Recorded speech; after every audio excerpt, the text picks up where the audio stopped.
O Senhor esteja com todos. Ele está no meio de nós. Proclamação do Evangelho de Jesus Cristo segundo Lucas. Glória a vós, Senhor.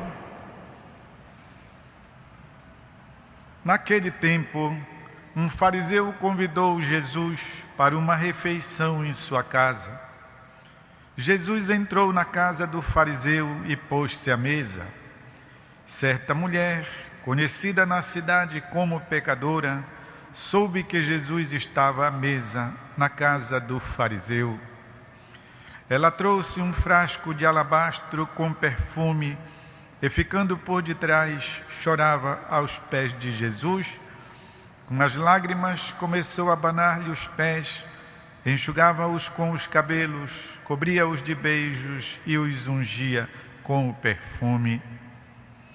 Vendo isso, o fariseu que o havia convidado ficou pensando: se este homem fosse um profeta, saberia que tipo de mulher está tocando nele, pois é uma pecadora. Jesus disse então ao fariseu: Simão, tenho uma coisa para te dizer. Simão respondeu: Fala, mestre. Disse Jesus: certo credor tinha 2 devedores. Um lhe devia 500 moedas de prata, o outro 50. Como não tivessem com que pagar, o homem perdoou os 2. Qual deles o amará mais? Simão respondeu: acho que é aquele ao qual perdoou mais. Jesus lhe disse: tu julgaste corretamente. Então Jesus virou-se para a mulher e disse a Simão: estás vendo esta mulher? Quando entrei em tua casa, tu não me ofereceste água para lavar os pés. Ela, porém, banhou meus pés com lágrimas e enxugou-os com os cabelos. Tu não me deste o beijo de saudação. Ela, porém, desde que entrei, não parou de beijar meus pés. Tu não derramaste óleo na minha cabeça. Ela, porém, ungiu meus pés com perfume. Por esta razão eu te declaro: os muitos pecados que ela cometeu estão perdoados, porque ela mostrou muito amor. Aquele a quem se perdoa pouco, mostra-se pouco amor. E Jesus disse à mulher: teus pecados estão perdoados. Então os convidados começaram a pensar: quem é este que até perdoa pecados? Mas Jesus disse à mulher: tua fé te salvou, vai em paz. É palavra da salvação. Glória a vós, Senhor. Meus irmãos e irmãs, em pleno mês da Bíblia, o Pai do céu nos brinda com um trecho dos mais belos da Sagrada Escritura, um episódio assim tão cheio de sentido que aconteceu na vida do Senhor enquanto Ele esteve no meio da nossa humanidade. O evangelista São Lucas ama apresentar Jesus, colocar Jesus em situações altamente, digamos, humanas, ou seja, cheio de misericórdia para com a nossa humanidade. Ele apresenta Jesus encontrando-se com as pessoas. Ele apresenta Jesus fazendo valer aquilo que é a essência de Deus mesmo: misericórdia. Como neste episódio tão bem construído, tão bem descrito pelo próprio São Lucas, que nós acabamos de ouvir. A conclusão é interessante. Os convidados começaram a pensar: quem é este que até perdoa pecados? Mas Jesus disse à mulher: tua fé te salvou, vai em paz.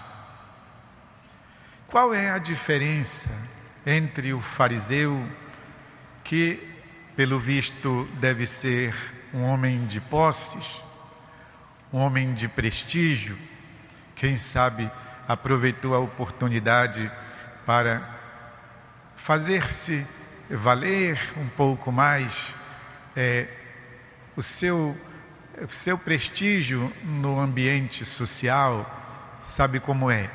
Vai se convidar uma personalidade para jantar em casa, convida-se então aqueles que nós queremos impressionar, para que vejam, o nível de excelência, assim julga a pessoa, em que todos vão reputá-lo. Puxa, olha, viu quem foi almoçar, quem foi jantar na casa de fulano, ciclano de Beltrano, nada mais, nada menos que Jesus. Então, o fariseu é essa pessoa. Convida Jesus para uma refeição, mas não teve assim aquele ânimo, não teve assim aquelas iniciativas que demonstrassem alguma coisa a mais, que demonstrassem a sua vida interior, que demonstrassem até mesmo a sua religiosidade. Foi quase um evento puramente social, com a finalidade de angariar ainda mais prestígio diante da comunidade dele. Bem diferente é a atitude da mulher. A atitude da mulher é, na verdade, preste atenção, uma confissão de fé. Ou seja, por tudo aquilo que ela realiza, confessa, não pelas palavras, mas pelo seu procedimento, que Jesus é o Senhor, que ali está Deus, que ali está aquele que poderia redimi-la dos seus pecados, quantos fossem. Nós o vemos exatamente pelo gesto, vamos dizer, de preparar o corpo de Jesus. Como é que ela faz? Ao menos como o evangelista nos fala.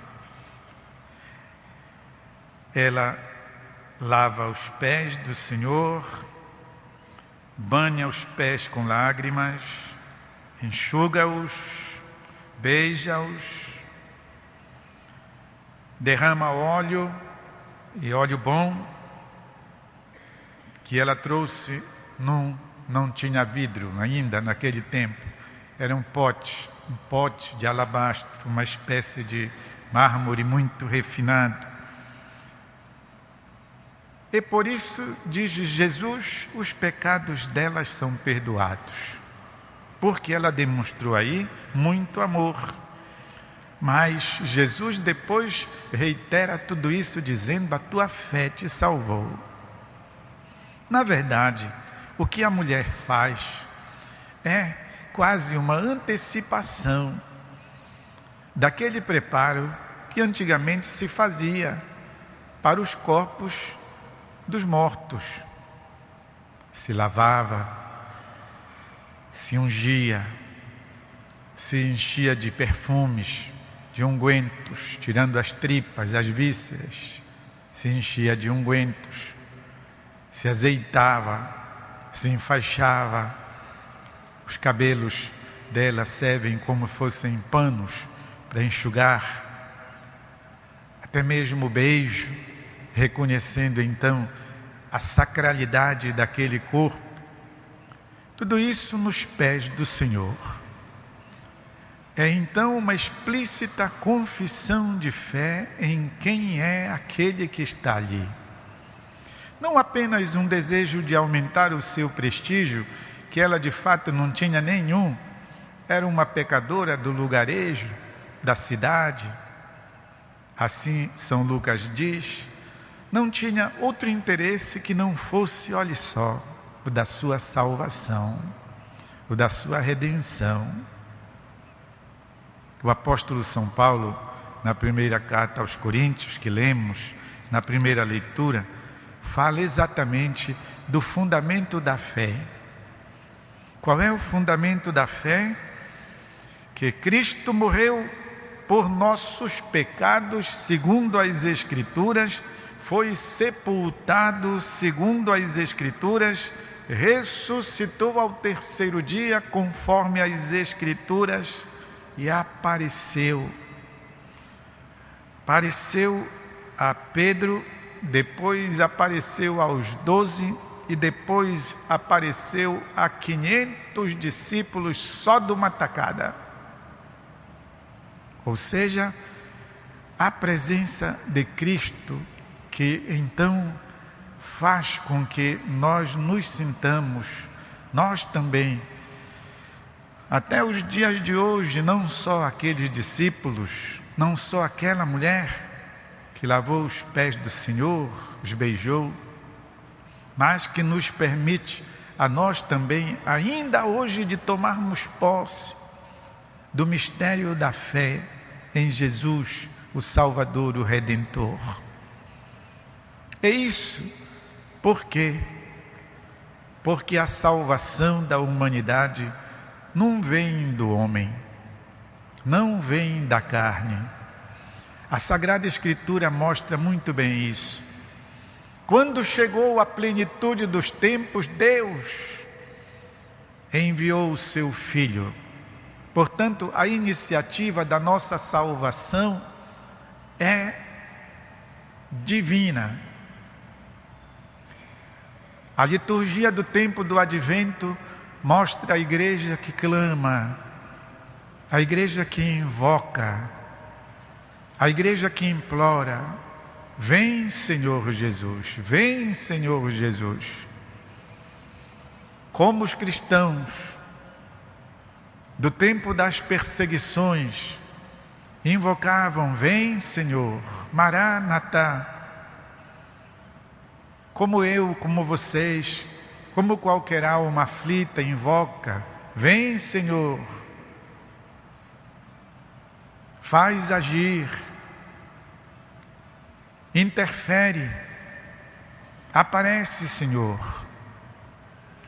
Mas a nossa invocação permanece isso somente se Deus não toma a iniciativa dele vir, Ele mesmo.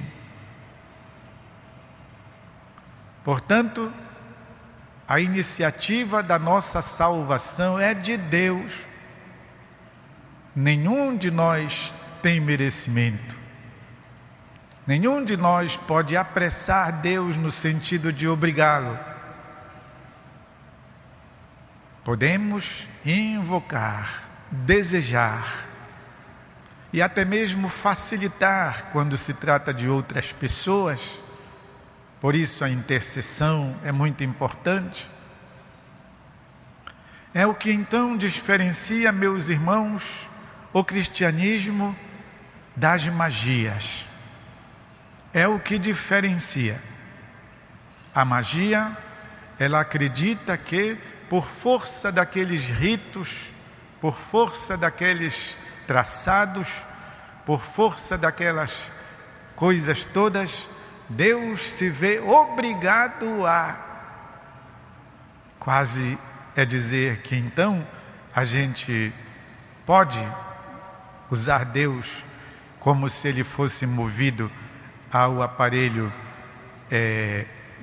que a gente usa para televisão, controle remoto, isso, e que estivesse em nossas mãos, de modo que então a gente para frente, para trás, Deus assim faz. Esse é o sentido e a ideia da magia. O cristão não entende assim. O cristão entende que Deus é misericordioso, que Ele é livre. E é por esta misericórdia e liberdade que Ele age.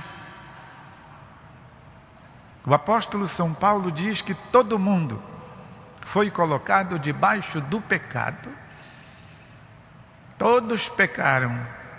Por isso, todo mundo está privado da glória de Deus. Mas é no mais que está a compreensão da nossa fé cristã.